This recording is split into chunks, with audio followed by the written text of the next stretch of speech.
अस्सलामुअलैकुम। आज हम पढ़ने वाले हैं कार्बोहाइड्रेट्स के बारे में, यानी आज हम पढ़ेंगे कार्बोहाइड्रेट की बायोकेमिस्ट्री। चलिए जी स्टार्ट करते हैं। सबसे पहले ये देख रहे हैं कि जो हमारा कार्बोहाइड्रेट होता है ना, वो सबसे ज़्यादा अबंडेंट ऑर्गेनिक मॉलिक्यूल में से है। हमारे नेचर में जितने भी ऑर्गेनिक मॉलिक्यूल हैं उनमें सबसे ज़्यादा जो है नेचर में पाई जाने वाली कार्बोहाइड्रेट है। अब देखिए, आप जो भी खा लेना उसमें कार्बोहाइड्रेट होता ही होता है। हम सुबह उठ के नाश्ता करते हैं, कितना कार्बोहाइड्रेट खा लेते हैं हम लोग। अगर शाम के टाइम हमें भूख लगती, हमने नूडल बना ली तो उसमें भी कार्बोहाइड्रेट, यानी कार्बोहाइड्रेट तो बहुत ज़्यादा है। आप सोचें, हर जगह कार्बोहाइड्रेट है। कार्बोहाइड्रेट के अंदर पता है क्या क्या है? कार्बन होता है, हाइड्रोजन होता है, ऑक्सीजन होता है। ठीक है, यानी कार्बन, हाइड्रोजन, ऑक्सीजन इस तरह से होता है। देखिए, जो कार्बन और ऑक्सीजन है ना, एन इनकी वैल्यू को ऐसे प्रेजेंट करते हैं, और जो हमारा हाइड्रोजन है ना उसको 2n। क्यों? क्योंकि ना अक्सर ऐसा होता है, मैं ये नहीं कह रही कि सब, मेजॉरिटी केसेस में ऐसा होता है, मैं नहीं कह रही कि सारे ऐसे। ओके, ये गलतफहमी मुझे भी थी लेकिन अभी दूर हो गई। तो देखिए, जितना हमारे पास ना कार्बन होता है उतना ही ऑक्सीजन होता है, फिर इन दोनों का जो है ना डबल हमारे पास क्या होता है? हाइड्रोजन। यानी इन शॉर्ट, हम ना कार्बन और ऑक्सीजन को प्लस कर दें तो हमारे पास हाइड्रोजन आ जाएगा। तो यानी सिंपली हम देखें, आप ये सब देख रहे हैं, आपके जहन में क्या बात आ रही है? जो हमारा कार्बोहाइड्रेट है ना, ये जो हमारा कार्बोहाइड्रेट है, ये क्या है? सिंपली हमारा hydrates of carbon, hydrates of carbon. लेकिन पहले मैं बता चुकी हूँ कि इस गलतफहमी में ना रहें कि सारे जो हैं हमारे कार्बोहाइड्रेट सारे हाइड्रेट्स ऑफ कार्बन होंगे, क्योंकि ये जो है इसका पुराना डेफिनेशन है, डेफिनेशन है ऑफकोर्स। क्योंकि पहले लोगों को लगता था कि बस यही है डेफिनेशन, लेकिन आगे जाके कुछ ऐसी चीज़ें सामने आई जिससे ना ये हमें यकीन हो गया कि सारे जो है हाइड्रेट्स ऑफ कार्बन नहीं होते हैं। ठीक है, एग्जाम्पल ले लेते हैं, फिर आपको अच्छे से समझ आ जाएगा। एग्जाम्पल ले लेते हैं। पहला है एसिटिक एसिड, आपने इसका नाम तो सुना ही होगा, एसिटिक एसिड। और दूसरा हमारे पास है लैक्टिक एसिड या लैक्टिक एसिड। अब अगर हम एसिटिक एसिड और लैक्टिक एसिड को देख लें, ये देखें, इनमें CHO होता है। सो ये देखें, 2 इसमें कार्बन होते हैं, 2 ऑक्सीजन, दोनों को प्लस करो 4 हाइड्रोजन।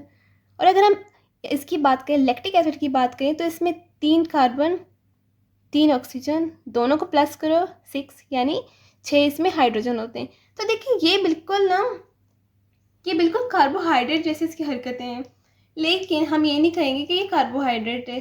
देखिए, इसमें ये जो ये है ना, हम कहेंगे ये क्या है? ये हाइड्रेट्स ऑफ कार्बन है, लेकिन ये कार्बोहाइड्रेट नहीं है।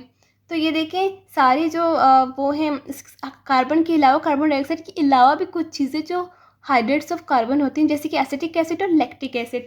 सेम उसी तरह अगर हमें एक और एग्जाम्पल लें, हमारे पास ये देखें, हम सबको पता है कि हमारे जो DNA में सबसे इम्पॉर्टेंट शुगर कौन सा है? डीऑक्सीराइबोस। डीऑक्सीराइबोस बहुत इम्पॉर्टेंट है हमारे DNA में। ये DNA का बहुत ही एक इम्पॉर्टेंट हमारा शुगर है, और ये जो है हम कहते हैं ये प्योर, एक जेन्युइन क्या है? कार्बोहाइड्रेट है, कार्बोहाइड्रेट है। लेकिन कार्बोहाइड्रेट तो ये है, लेकिन ये हाइड्रेट्स ऑफ कार्बन नहीं है। यानी इतने सालों से जो कार्बोहाइड्रेट का डेफिनेशन यूज़ हो रहा था कि it's a hydrate of carbon, क्योंकि लफ्ज़ी मानी अगर हम देखें ना कार्बोहाइड्रेट के, तो लफ्ज़ी मानी इसकी यही है कि हाइड्रेट्स ऑफ कार्बन, लेकिन ज़रूरी नहीं कि सारे कार्बोहाइड्रेट इस चीज़ पे पूरा होते हैं। तो इसीलिए जो हमारे जो साइंटिस्ट हैं, उन्होंने क्या किया? एक नया डेफिनेशन निकाला। क्या निकाला उन्होंने? एक न्यू डेफिनेशन, जिसे अब हम यूज़ करते हैं कि ये जो है हमारी कार्बोहाइड्रेट का डेफिनेशन है। क्या है वो डेफिनेशन? अब जो हमारे साइंटिस्ट है वो कहते हैं कि कार्बोहाइड्रेट्स आर पॉलीहाइड्रोक्सी, क्या है? पॉलीहाइड्रोक्सी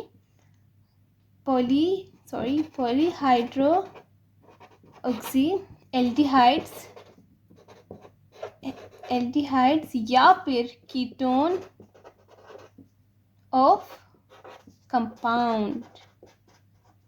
ठीक है, which produce them on hydrolysis. क्या समझा हमने इस चीज़ में से कि पॉलीहाइड्रो ऑक्सी होते हैं। अगर हम पॉलीहाइड्रो ऑक्सी को देखें कि ये होता क्या है, पॉली मीन मैनी, हम सबको पता है पॉली का मतलब है many, hydro oxy mean OH group, यानी हमारा जो कार्बोहाइड्रेट होता है उसमें बहुत सारे OH ग्रुप भी होते हैं। और अगर हम देखें एल्डिहाइड्स को देखें तो एल्डिहाइड्स जो होते हैं और ये कीटोन, ये दोनों क्या हैं, ये दोनों फंक्शनल ग्रुप हैं, ये दोनों एक फंक्शनल ग्रुप हैं, यानी एल्डिहाइड भी होना चाहिए, कीटोन भी होना चाहिए, दोनों एक साथ में होते हैं, या फिर एल्डिहाइड होता है स्लैश या फिर कीटोन होता है। देखिए अगर हम कोई स्ट्रक्चर देखें किसी भी चीज़ का, हम देखें अगर उसमें ये चीज़ हमने देखी तो यानी ये एल्डिहाइड है, और अगर हमने उसमें ये चीज़ देख ली ना तो हम समझ जाएंगे कि क्या है, ये कीटोन है। चलिए जी एग्जाम्पल ले लेते हैं, आप लोग को फिर अच्छे से समझ आ जाएगा। हम यहाँ पे एग्जाम्पल ले लेते हैं हमारे सबसे मशहूर कार्बोहाइड्रेट की। क्या है आप बताएं? जी हाँ, ग्लूकोज सबसे ज़्यादा मशहूर है, हम इसे हर दफ़ा ही सुन रहे होते हैं, ग्लूकोज ये हो गया, ग्लूकोज के साथ ऐसा हो गया। जी एग्जाम्पल हम ले लेते हैं ग्लूकोज की। जो हमारा ग्लूकोज है ना वो क्या है, वो हमारा एक एल्डिहाइड है, क्योंकि इसमें जो फंक्शनल ग्रुप है वो कौन सा है, एल्डिहाइड है। कैसे, अब मैं आपको बना के दिखाऊंगी ना, आपको मेरी बात पे फिर यकीन हो जाएगा। शायद अभी आप मेरी बात पे यकीन ना कर रहे हो, लेकिन देखने के बाद ना आपको यकीन हो जाएगा। देखिए बनाते हैं हम इसको इससे, ठीक है। ये देखें पहले आप ये चीज़ देख लें कि जो ग्लूकोज होता है ना ये हेक्सोसिस होता है। क्या होता है, हेक्सोसिस, यानी इसमें कितने कार्बन होते हैं, 6 कार्बन होते हैं। ये देखें CHO, 6 कार्बन हुए तो ऑफकोर्स 6 ऑक्सीजन होंगे, तो फिर हाइड्रोजन कितने होंगे, 12। चलिए जी अब इसके स्ट्रक्चर को बनाते हैं, फिर आपको अच्छे से समझ आ जाएगा। ये देखें कि कितने कार्बन होते हैं, इसमें टोटल 12 कार्बन होते हैं। चलिए जी पहले इसका कार्बन बनाते हैं। यहाँ पे 1 2 3 4 5 एंड 6 कार्बन बन गए। कार्बन बनाने के बाद देखिए यहाँ पे हम क्या बनाएंगे, इसका OH ग्रुप, ठीक है। OH ग्रुप बन गया। अब यहाँ पे हाइड्रोजन हो गया, और यहाँ पे क्या हुआ, यहाँ पे एक OH ग्रुप, और यहाँ पे हाइड्रोजन। सेम उसी तरह यहाँ पे फिर से एक OH ग्रुप, और यहाँ पे हाइड्रोजन, ठीक है। नीचे अगर हम आए यहाँ पे फिर 3 OH ग्रुप एक साथ, और यहाँ पे हाइड्रोजन। देखिए अगर एक तरफ OH ग्रुप होगा दूसरी तरफ हाइड्रोजन होगा, दोनों साइड में कभी OH ग्रुप एक साथ नहीं लगता, ठीक है। यहाँ पे हाइड्रोजन बन गया, ठीक हो गया। अब रहता क्या है यहाँ पे, अब देखें 1 2 3 4 5 6 ये तो हो गया, लेकिन 1 2 3 4 5 6 7 8 9 10 11 एक रहता है 12, ठीक हो गया। और 1 2 3 4 5 6 ऑक्सीजन भी बराबर हो गई, यानी इसका स्ट्रक्चर जो है वो कंप्लीट हो गया, यानी इसमें कोई मिस्टेक नहीं। अब काउंट कर लिया, देख लिया, सब बराबर है, चलो ठीक है। अब क्या करते हैं हम, अब हम देखते हैं कि ये कैसे हमें पता चलेगा कि ये एल्डिहाइड है। देखिए आप ये यहाँ से ये देखें, पहले मैंने हम कहा था कि CHO होगा, लेकिन कैसे, ये देखें ये जो आप यहाँ पे देख रहे हैं ना, ये इसके ऊपर मैं लिख देती हूँ कि ये एक हाइड्रोजन, कार्बन और फिर डबल बॉन्ड ऑक्सीजन, यानी ये हम जहाँ भी देख रहे ना, ये हम ग्लूकोज में देखते हैं इसके स्ट्रक्चर में, ये चीज़ हमने देख ली, यानी ये क्या है, एल्डिहाइड है, ठीक हो गया, समझ आ के आपको। अब देखते हैं दूसरे एग्जाम्पल जो कि इसका भाई ही है फ्रक्टोज, लेकिन उसका जो फंक्शनल ग्रुप है वो क्या है, कीटोन। अब हम इसका एग्जाम्पल ले लेंगे फ्रक्टोज का। फ्रक्टोज भी हेक्सोसिस है, और फ्रक्टोज का भी सेम यही है, CHO सेम यही है, 6 कार्बन 6 ऑक्सीजन 12 हाइड्रोजन। चलिए जी अब इसका बनाते हैं, लेकिन ये क्या है, ये हम यहाँ पे लिख देते ताकि आप लोग भूल मत जाएं कि ये जो इसका फंक्शनल ग्रुप है ये कीटोन है, और अभी इस बात को मैं साबित भी करूँगी, ठीक है जी। अब देखें पहले हम आसानी के लिए अपने क्या बनाते हैं, पहले कार्बन बनाते हैं, क्योंकि कार्बन जो है ना, ये बात आप जान लें कि कार्बन जो है इसका स्केलेटन का काम करे। देखें स्केलेटन का काम करे, हमारी बॉडी में हमारी हड्डियाँ जो है वो हमारी स्केलेटन का काम कर रही हैं, वो हमें एक शेप देती हैं।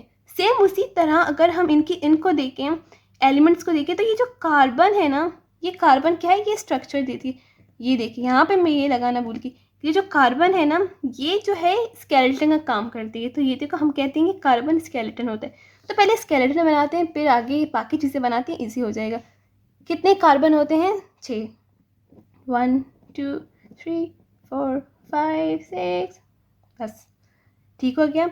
अब ये देखें, ये यहाँ तक तो हो गया। अब यहाँ पे ये बॉन्ड पे लगा देती हूँ, ठीक है। अब यहाँ पे हम डालेंगे सबसे पहले यहाँ पे एक हाइड्रोजन, ठीक है। यहाँ पे एक OH, ओके। और यहाँ पे अगर यहाँ पे OH तो यहाँ पे क्या होगा? हाइड्रोजन। लेकिन यहाँ पे ना प्लॉट ट्विस्ट आ जाता है, यहाँ पे डबल बॉन्ड ऑक्सीजन। फिर सेम उसी तरह नीचे यहाँ पे हाइड्रोजन आ गया, तो यहाँ पे क्या आ जाएगा? OH। अब देखिए यहाँ पे हाइड्रोजन है, यहाँ पे चलो OH OH OH। और सेम फिर यहाँ पे अगर OH एक दफ़ा आ गया तो यहाँ पे क्या आ जाएगा? H। चलें जी, ये हो गया। अब क्या रहता है? अब देखिए काउंट करते हैं। 1 2 3 4 5 6 हो गया। 1 2 3 4 5 6 7 8 9 10 11 12 और 1 2 3 4 5 6, यानी ये हमने बिल्कुल सही बनाया है। अब यहाँ आप देखें कि कैसे पता चलेगा ये कीटोन है हमारा। पहले भी मैं बता चुकी हूँ कि इसमें ये कार्बन डबल बॉन्ड ऑक्सीजन होता है, यानी ये हिस्सा देखेंगे आप, ये देखें, ये क्या है? हमारा कीटोन है। ठीक हो गया। आई होप यहाँ तक आप सबको अच्छे से समझ आ गया होगा कि हमारा जो ये नया डेफिनेशन है ये कैसे जो है पूरा उतर रहा है। यानी जो पुराना था हमारा डेफिनेशन कि हाइड्रेट्स ऑफ कार्बन होते हैं, उससे ज़्यादा एक्यूरेट ये होता है। और दूसरी बात अब देखिए ये बनते कैसे हैं ना, यानी बहुत सारे इसमें होते हैं, ग्रुप होते हैं। और वैसे ये पता है विच प्रोड्यूस देम ऑन हाइड्रोलिसिस। ये जो हमारे जितने भी कार्बोहाइड्रेट है ना, काफ़ी ज़्यादा इनमें काफ़ी जो है ना हाइड्रोलिसिस के थ्रू बनते हैं। अब देखते हैं हाइड्रोलिसिस क्या है। हम सबको पता है हाइड्रो का मतलब है पानी, लेसिस का मतलब है ब्रेक डाउन, यानी पानी की मदद से किसी चीज़ को हम अगर तोड़े ना तो हम कहते हैं हम उस चीज़ की हाइड्रोलिसिस कर रहे हैं।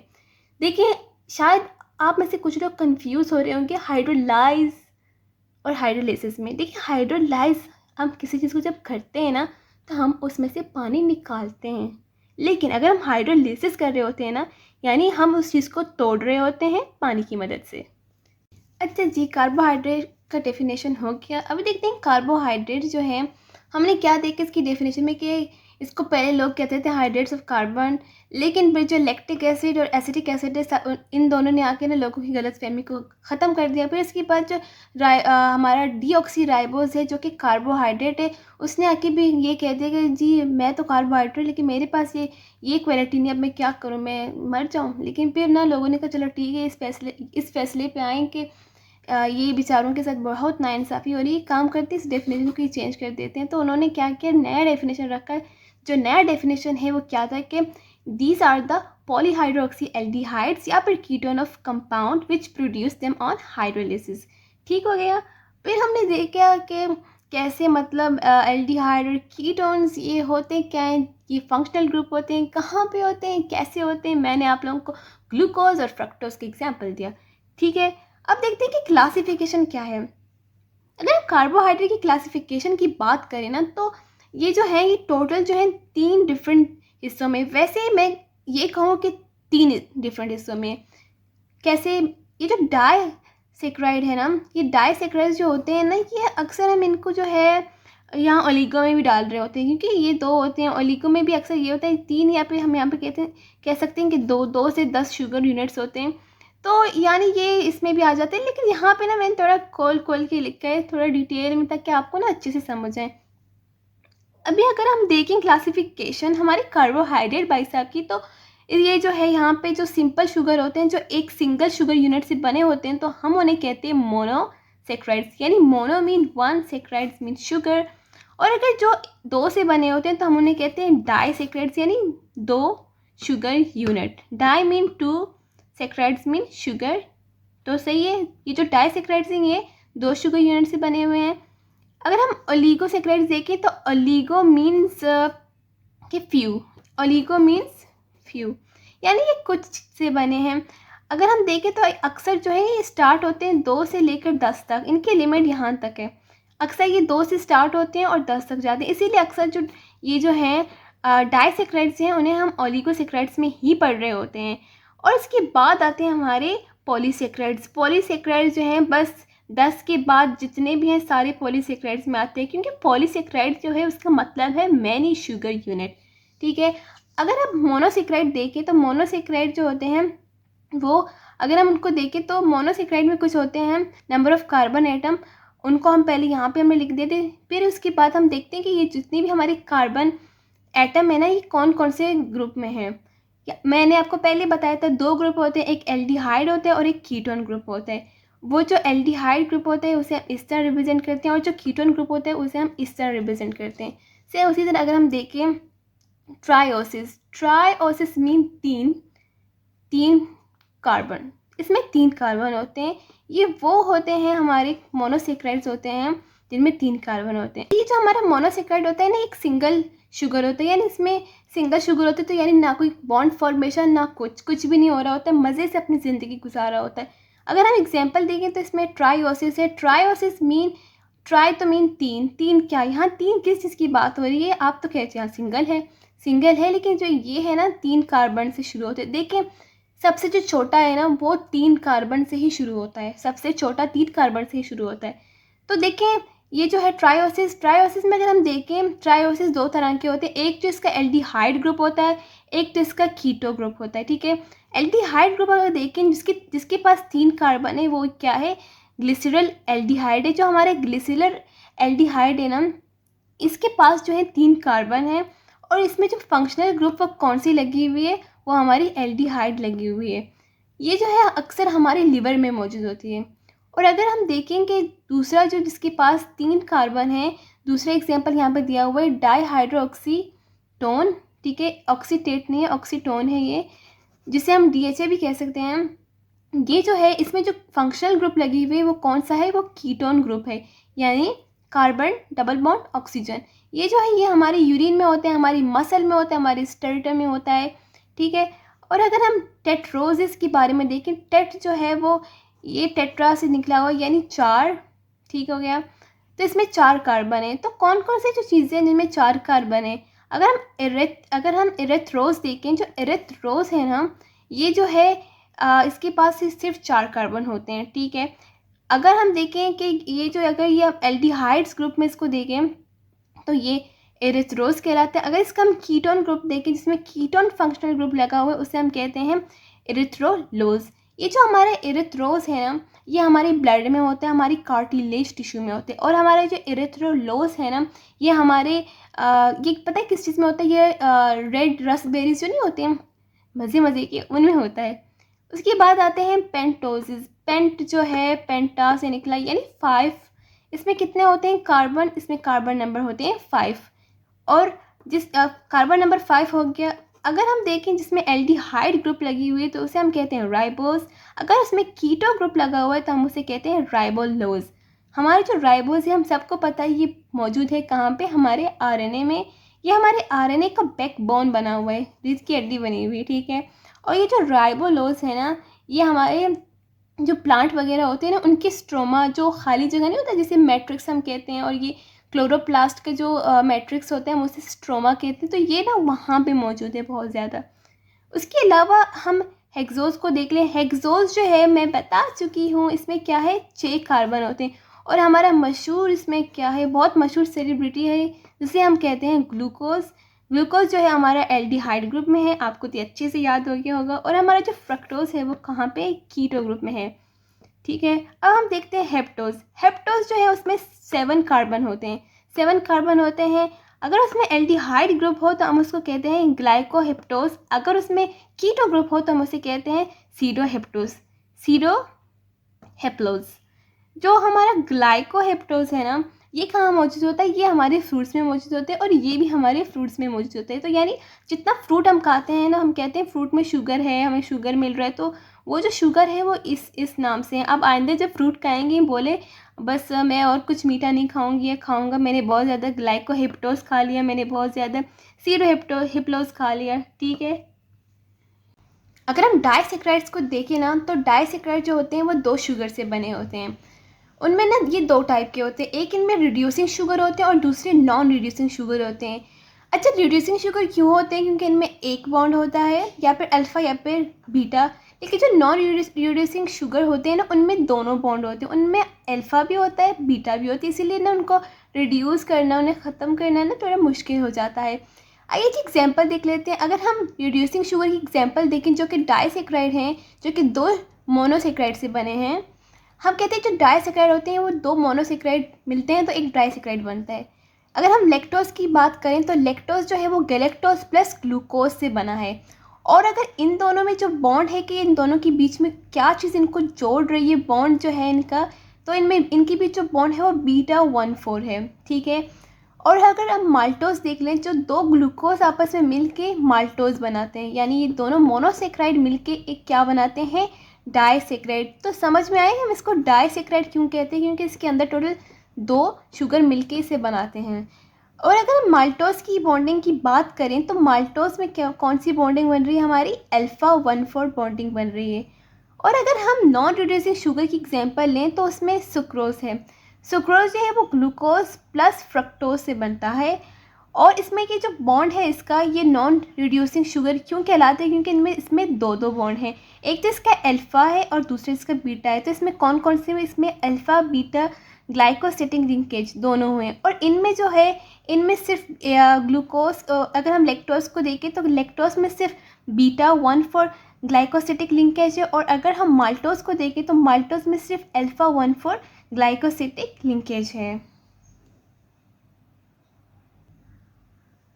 अगर हम ओलिगोसैकेराइड्स देखें, यानी ये फ्यू सैकेराइड से बने हैं।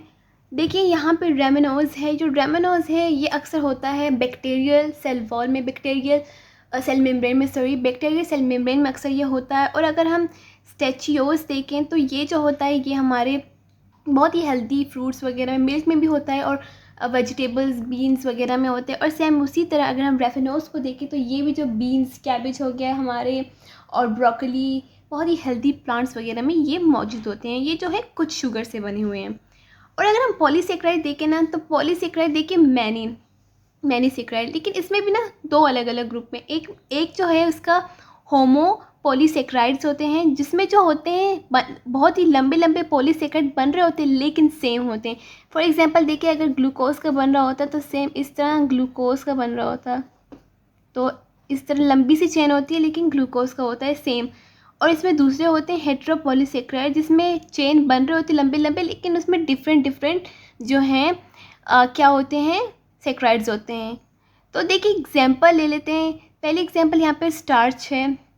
स्टार्च जो है वो प्लांट जो अपने अंदर स्टोर करते हैं, और जो ग्लाइकोजन है वो ह्यूमन या एनिमल अपने अंदर स्टोर करते हैं एनर्जी।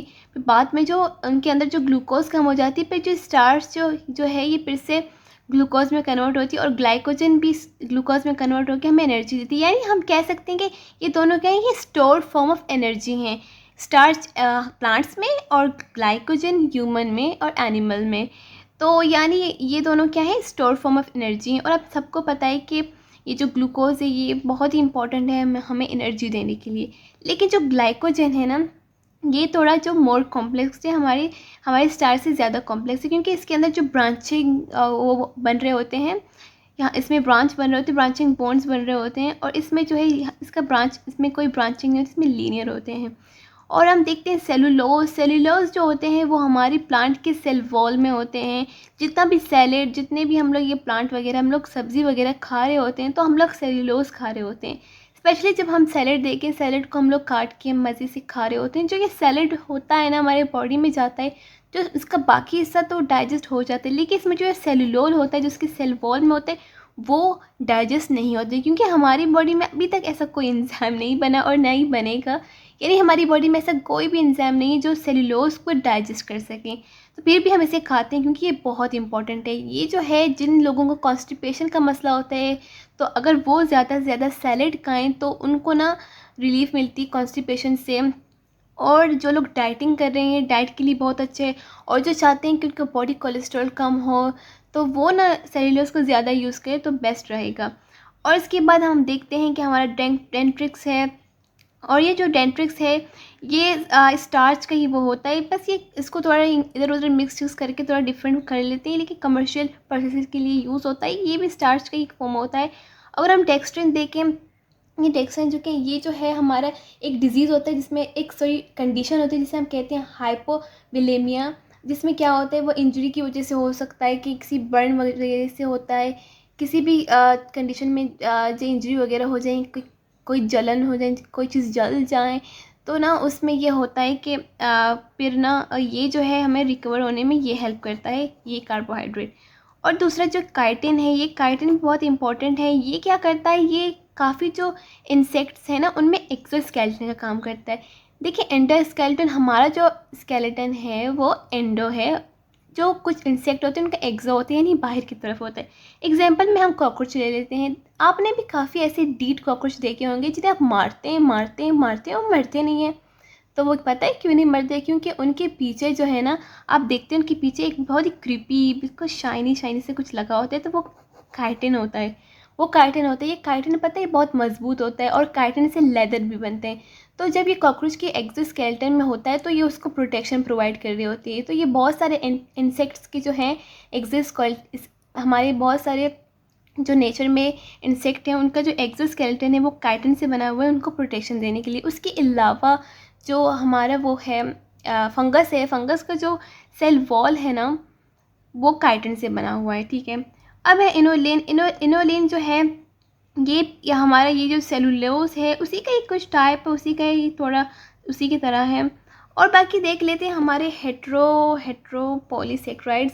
हेट्रोपॉलीसेक्राइड में एग्जांपल ले लेते हैं अगारोज, और एच है जिसे हम कहते हैं हाइलोरोलिक एसिड, और यहाँ पे हिपेरिन हो गया, यहाँ पे कॉन्ड्रोलिन SO4 हो गया, केराटोन SO4 हो गया, डर्मोटोन SO4 हो गया। ये जो है ना ये चारों हम कहते हैं क्या है, ग्लाइको अमीनो ग्लाइकोन्स हैं, यानी ये शॉक ऑब्जर्वर हैं। देखिए हमारी जो, हम सबको पता है हमारी जो जॉइंट्स हैं वहाँ पे क्या मौजूद हैं, हमने सुना होगा कि वहाँ पे शॉक ऑब्जर्वर मौजूद है, क्योंकि हमारी जो दो जॉइंट्स होते हैं उनके अंदर जो साइनोवियल फ्लूइड होता है वो क्या करते हैं, वो हमें फ्रिक्शन से बचाते हैं। अब देखें हम, अब यहाँ पे एग्जांपल ले लेते हैं। देखें ये जो है ना, समझिए ये हमारी जॉइंट्स है, ठीक है। अभी ये देखें ये आपस में इस तरह जॉइंट हैं, तो ना यहाँ पे अगर कोई फ्लूइड कुछ ग्रीस टाइप कुछ नहीं होगा तो यहाँ पे ना रगड़ रगड़ होकर फ्रिक्शन की वजह से क्या हो जाएगा, डैमेज हो जाएगा। तो नेचर ने क्या कैसे किया है सब कुछ, तो यहाँ पे ना एक फ्लूइड होता है जिसे हम साइनोवियल फ्लूइड कहते हैं, जो हमें हमारी जॉइंट्स को रगड़ खाने से बचाते हैं, फ्रिक्शन से बचाता है। सेम उसी तरह जो हमारे ये चारों हैं, ये शॉक ऑब्जर्वर है, ये कहाँ मौजूद होते हैं, समझ के आप ये कहाँ मौजूद होते हैं, ये हमारे साइनोवियल फ्लूइड में मौजूद होते हैं। अच्छा जी, अभी हमने पढ़ा मोनोसेक्राइड, डाइसेक्राइड, ओलिगोसेक्राइड और पॉलीसेक्राइड के बारे में। तो उनमें जो मोनोसेक्राइड, डाइसेक्राइड, ओलिगोसेक्राइड होते हैं ना, सब पे जितने भी वैसे मोस्टली जो हमारी कार्बोहाइड्रेट है ना उनका टेस्ट अगर हम देखें तो वो स्वीट टेस्ट होते हैं, लेकिन ग्लूकोज होता है ना उनमें, तो जितने भी होते हैं ना उनका जो टेस्ट होता है मीठा होता है। लेकिन जो हमारा ये पॉलीसेक्राइड है ना ये टेस्टलेस होता है, इसका कोई भी टेस्ट नहीं होता। तो हमने पढ़ा डिफरेंट, हमने मोनोसेक्राइड के बारे में पढ़ा। इनमें ट्राइओसिस होते हैं, टेट्राओसिस होते हैं, पेंटोसिस होते हैं, हेक्सोसिस होते हैं, हेप्टोसिस होते हैं। और इनमें हम देखते हैं कि इनका अलग अलग फंक्शनल ग्रुप होता है, एक हेल्डिहाइड होता है, एक कीटोन ग्रुप होता है। सेम उसी तरह के हमने देखें डाइसेक्राइड जो है उनमें कुछ रिड्यूसिंग शुगर होते हैं और कुछ नॉन रिड्यूसिंग शुगर होते हैं। और लिकोसेक्राइड्स देखे हमने जिन जो 3 या फिर 3 से लेकर 10 तक जो है यानी फ्यू शुगर से बने हुए हैं। और फिर हमने पॉलीसेक्राइड्स देखे, पॉलीसेक्राइड कुछ होमो पॉलीसेक्राइड होते हैं और कुछ हेट्रोपॉलीसेक्राइड होते हैं। चलिए जी, अब हम पढ़ते हैं important function of carbohydrate. Carbohydrate के काफ़ी फंक्शन है, ये हमारे सेल ग्रुप बनाने में काम करता है और ये स्ट्रक्चर फंक्शन दोनों में हमारा हेल्प करता है। जो हमारा सेल है उसको एडेसिन का काम करता है, ग्लू का काम करता है, चिपकाने का काम करता है। और ये फर्टिलाइजेशन में भी काफ़ी इंपॉर्टेंट है, और एनर्जी के लिए तो बहुत ही इंपॉर्टेंट है कि हमारे एक एनर्जी सोर्स है, हम सबको पता है। हमारी बॉडी में जो ATP है हमें एनर्जी देती है, ये ATP की एनर्जी ये सब ये ग्लूकोज का ही काम है, इसीलिए हम कहते हैं ग्लूकोज जो है बादशाह है इन सब का। तो जो ये जो हमारा ग्लूकोज है ना, ये इसमें क्या होता है, ये 4 किलो कैलोरीज पर ग्राम, ओके। और ये बहुत ही important source of energy, specially हमारे ब्रेन और ब्लड के लिए। अगर आपने मेरा फिजियोलॉजी वाला वो लेक्चर देखा होगा जिसमें मैंने ना आपको वो क्या नाम था उसका, glucose transport across the membrane, अगर वो आपने पढ़ा है ना तो उसमें मैंने आपको एक ट्रांसपोर्टर के बारे में पढ़ाया था जिसका नाम था ग्लूट्स। ठीक है, वैसे ग्लूट सारे हैं, इसका नाम था ग्लूट 1 और 3, 2 हैं, एक ग्लूट 1 एक ग्लूट 3 है। तो ये जो है ना ये क्या करते हैं, हमारे जो सेल मेम्ब्रेन में लगे होते हैं, क्योंकि हम पता है जो हमारे सेल मेम्ब्रेन है वो लिपिड बाइलेयर से बना है, उसमें ग्लूकोज तो नहीं जा सकते क्योंकि ये ग्लूकोज ये बहुत बड़ा है ना। तो जो ग्लूट 1 या फिर ग्लूट 3 ये अक्सर ये ट्रांसपोर्टर होते हैं, वैसे ये अक्सर वहाँ लगे होते हैं ना, ये 1 वे होते हैं, ये एक दफ़ा ये वहाँ लगे होते हैं जो एक दफ़ा ग्लूकोज को ले लेते हैं फिर उसको वापस नहीं करते हैं। यानी ये बहुत ही कंजूस टाइप होती है, हमारे उस रिश्तेदारों की तरह होते हैं जो हर चीज़ हमसे ले रहे होते हैं लेकिन जब देने का टाइम आता है तो कुछ देते ही नहीं है। तो ये वहाँ पे लगे होते हैं। तो हमारे जो ब्रेन और ब्लड है ये हमारे उन रिश्तेदारों की तरह है। लेकिन अब देखिए ना, इन बेचारों की भी कोई गलती नहीं है, क्योंकि हमारा जो ब्रेन और ब्लड है ना उनके पास दूसरे सोर्स ऑफ एनर्जी नहीं है, यानी इनके पास कीटोन बॉडीज़ नहीं है, इनके पास फैटी एसिड्स वगैरह नहीं है। तो इनके पास ये एक ही तरीका है एनर्जी हासिल करने का। तो इसीलिए इन्होंने ना, कुदरत ने इनके सेल मेम्ब्रेन में क्या लगा दी, ग्लूट 1 और 3 ट्रांसपोर्टर लगा दी, क्योंकि ये एक दफ़ा जो ग्लूकोज ले लेते हैं उसको वापस नहीं करता। लेकिन जो हमारा लिवर होता है ना उसमें ग्लूट 2 ट्रांसपोर्टर लगा हुआ है। इसके अंदर एक दफ़ा ग्लूकोज जाता है तो देखिए वापस भी तो आता है, उसमें जाते ही ग्लाइकोजन में कन्वर्ट हो जाते हैं, स्टोर हो जाते हैं। लेकिन जब हमारी बॉडी को ग्लूकोज की ज़रूरत होती है तो फिर से उसको तोड़ के ग्लूकोज में कन्वर्ट करके वापस इसी ग्लूट 2 से हमारे सेल के अंदर भेजते हैं पूरी बॉडी में। तो हम कहते हैं कि एनर्जी सोर्स इसीलिए है। और बाकी ये जो है ये हम कह सकते हैं जो हमारा ये जो कार्बोहाइड्रेट है ये प्रीकॉर्सर का काम करता है, प्रीकर्सर का काम करता है, यानी ये जो है हमारी जो अमाइनो एसिड और फैटी एसिड है ना उनके बाप दादा जैसे हैं। यानी जो ये बन रहे अमाइनो एसिड जो फैटी एसिड वगैरह हैं ये वैसे बेसिकली बनते हैं ना कार्बोहाइड्रेट से। ठीक है, और ये जो है लैक्टोस हो गया, कितना इंपॉर्टेंट है लैक्टोस स्पेशली बच्चों के लिए, क्योंकि ये जो है इट्स अ मिल्क शुगर। ये जो बच्चे दूध पीते हैं ना, स्पेशली जो छोटे बच्चे होते हैं, तो जो दूध वो पी रहे होते हैं ना तो उनमें शुगर जो होता है वो लैक्टोज होता है। तो शायद कुछ लोगों को मीठा ना फील हो जो हम मार्केट से दूध लेते हैं, लेकिन उनमें भी लैक्टोज होता है। तो ये बहुत इंपॉर्टेंट होता है बेबी के लिए स्पेशली। अब देखिए ये लैक्टोज जो है ना ये ग्लूकोज प्लस ग्लूकोज से बना हुआ है, हम पहले डिस्कस कर चुके हैं, जिसमें बीटा 1,4 या बॉन्ड है। तो इसके अलावा हम ना इसको एक और नाम दे सकते हैं कि इसमें जो है beta D galactosyl 1,4 beta D glucose. तो यानी ये नाम, आई नो ये देख के आप तो परेशान हो गए, बिल्कुल आपके पसीने छूटने स्टार्ट हो गए, लेकिन इतना मतलब इसको बस पहचान मिलाएं, अपने इतना रटने की ज़रूरत नहीं, बस आप इसको पहचान लें। और देखिए इसमें मैंने कहा था ना कि ये जो है ये आपस में एक ही बॉन्ड बना रहे होते हैं। तो सुक्रोज जो है वो थोड़ा मस्त है, बाकी ये सही है, क्योंकि ये देखें ना एक चीज़ होती है ओसाजोन। ओसाजोन क्या होता है, ये क्या कहते हैं, ये हमारा जो ये गैलेक्टोज का क्रिस्टल है, ठीक है। और ओसाजोन में ये जो हमारा गैलेक्टोज है, हम कहते हैं इसका जो शेप है ना ये क्या है, क्रिस्टल शेप है, या फिर बूम स्टिक और नीडल की तरह इसका शेप होता है। तो ये जो होते हैं कुछ हमारे कार्बोहाइड्रेट उनकी शेप चेंज होती है, कुछ की चेंज होती है। तो हर कार्बोहाइड्रेट और जो सैकराइड्स इनके जो शेप है ये भी चेंज होती है, टेस्ट भी इनके चेंज होते हैं। अगर हम सुक्रोज को देखें, इसकी इंपॉर्टेंस देखें, तो ये कैन शुगर है। कैन शुगर है, ये बनता कैसे है, ये ग्लूकोज प्लस फ्रक्टोज से बनता है। और मैं पहले बता चुकी हूँ कि ये थोड़ा डिफरेंट है। ये जो है ये नॉन रिड्यूसिंग शुगर है, हमारा अल्फा और बीटा ग्लाइकोसिडिक लिंकेज से बना हुआ है। क्योंकि देखिए यहाँ पे ना इनके जो है C1 और C2 जो हैं, यहाँ पे जो बाकी नॉन रिड्यूसिंग जो रिड्यूसिंग शुगर है उनके जो C1 और C2 बॉन्ड है ना वहाँ पे ये ओसाजोन बन रहा है, ठीक है। लेकिन इसका जो है इसके दोनों में ना बन रहा है कुछ ना कुछ, इनके विचारों के एक ही बॉन्ड है, या फिर बीटा हो गया या फिर अल्फा हो गया, लेकिन इसमें ना दोनों, इसीलिए ये नॉन रिड्यूसिंग है, इसको यानी बिल्कुल रिड्यूस करना नामुमकिन है। अगर हम स्टार्च को देखें तो स्टार्च जो है ऑलरेडी डिस्कस कर चुके हैं कि ये स्टोर कार्बोहाइड्रेट इन प्लांट है, और जो ग्लाइकोजन है ये स्टोर कार्बोहाइड्रेट इन एनिमल है।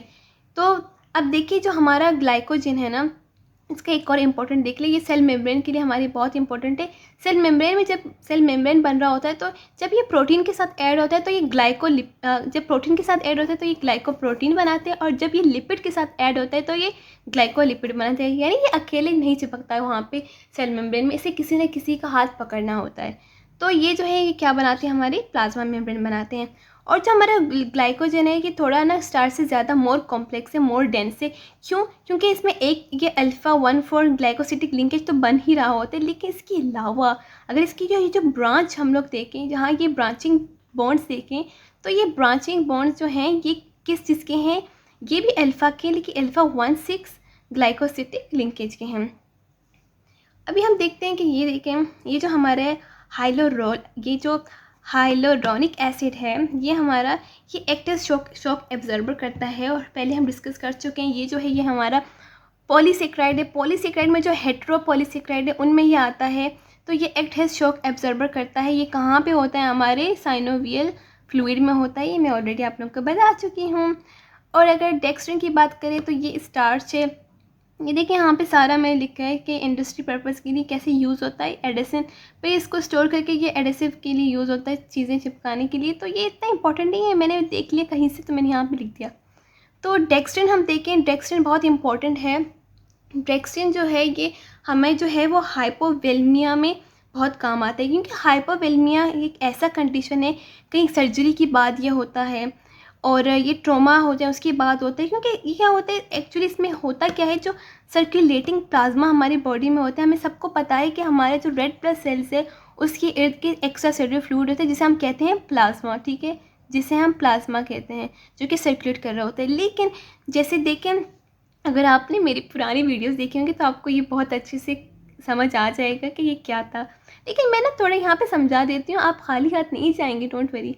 तो इसमें होता क्या है, हमारी बॉडी से जब प्लाज्मा निकलता है ना, तो देखिए प्लाज्मा निकलते हैं, प्लाज्मा बहुत इंपॉर्टेंट होता है ना हमारे उसके लिए, बॉडी के लिए। तो देखें कुछ कंडीशन में इंजरी हो जाए, या फिर सर्जरी वगैरह हो जाए, या फिर ट्रॉमा हो जाए, फिर सीवियर बर्न वगैरह हो जाए, या फिर कोई ऐसी चीज़ हो जाए जिसकी वजह से ना बहुत ज़्यादा ब्लीडिंग स्टार्ट हो जाए, तो उसमें होता क्या है कि हमारी बॉडी से प्लाज्मा निकलता है। तो प्लाज्मा निकलता है तो हमारा जो है, हमें कौन सी कंडीशन में चले जाते हैं, हाइपोविलेमिया, ठीक है, क्योंकि जो सर्कुलेटिंग प्लाज्मा है वो कम हो जाते हैं। तो ये जो है डेक्स्ट्रिन, ये यहाँ पे हीरो का काम करता है। ये क्या करता है, ट्रीट करता है इस कंडीशन को। और अगर मज़ीद हम आगे देखें क्या रहता है यहाँ पे, जो हमारा हिपेरिन, ये जो हिपेरिन है ना, ये हमारा क्या करता है, देखिए बॉडी में ना ब्लड क्लोटिंग से हमें बचने के लिए, हमारा जो ब्लड है ना वो जैसे ही बाहर हवा में एक्सपोज होता है उससे ऑक्सीजन मिलता है तो क्लोटिंग होती है। लेकिन जो हमारी बॉडी के अंदर जो है, अब देखिए हमारे यहाँ देखिए नसों में वगैरह में यहाँ ब्लड जा रहा होता है मज़े से, लेकिन अंदर जो बॉडी की जो है उसकी क्लोटिंग वगैरह नहीं होती, क्योंकि अंदर ऑक्सीजन तो अंदर भी होता है, लेकिन बाहर जैसे आते ही वो जम जाती है। तो देखिए ना, जो हिपेरिन है ना, ये जो क्या करते हैं, इसको प्रिवेंट करते हैं क्लोट करने से, क्योंकि ये एंटी कोलिगेंट है, ठीक है। अगर हम कॉन्ड्राइटिन SO4 देखें, तो ये जो है ये ऑस्टियो आर्थरेटिक में बहुत हेल्प करते हैं। आर्थरेटिक जो एक कंडीशन होता है ना, क्या होता है इसमें, जो कार्टिलेज और बोन होते हैं ना, उनमें जो वो शॉक एब्जॉर्बर होते हैं वो काम करना छोड़ देता है ना, तो हम कहते हैं वो क्या होता है, ऑस्टियो आर्थराइटिस होता है। क्योंकि इसमें ना ये होता है कि जो जॉइंट्स साइनोवियल फ्लूइड है यहाँ पे ये काम नहीं कर रहा होता है, या फिर जॉइंट्स वगैरह उनमें जो है कार्टिलेज और बोन में, इनकी जॉइंट्स में वहाँ पे मसला कुछ हो जाए तो हम कहते हैं ये कंडीशन हो जाते हैं। तो ये जो हमारा ये यहाँ पे हीरो का काम करते हैं, दवाई का काम करते हैं, ये हेल्प करता है, ठीक है, हेल्प आउट करता है। और जो यहाँ पे कैरोटोन है SO4, ये हमारी कॉर्निया में मौजूद होता है, बहुत ही हेल्पफुल है हमारी कॉर्निया के लिए। और ये जो है डर्माटोन SO4 है, ये हमारी स्किन में मौजूद होता है, ये हमारी वॉल्व में मौजूद होता है, ये हमारी ब्लड वेसल्स में मौजूद होता है, ठीक है। अब देखें ये सारे जो है ये क्या आते हैं, ये हमारे इम्पॉर्टेंट फंक्शन थे कार्बोहाइड्रेट्स के। इसके अलावा अगर कोई फंक्शन रह गया तो बता दो। वैसे मेरे ख्याल से सब कुछ मैंने बड़े ही डिटेल में, बड़े ही मज़े में बता दिया, और बिल्कुल भी कुछ मुश्किल नहीं था, बहुत ही सिंपल। तो इसे आप एक दफ़ा इस लेक्चर को नोट करें और एक दफ़ा इसे रिपीट करें। I am damn sure, 100% sure आपको ये सारा बहुत मज़े में बहुत जल्दी याद हो जाएगा। बस आज के लिए इतना ही था, मिलते हैं हमारे नेक्स्ट वीडियो में, तब तक के लिए अल्लाह हाफिज़। फ़ी अमान अल्लाह।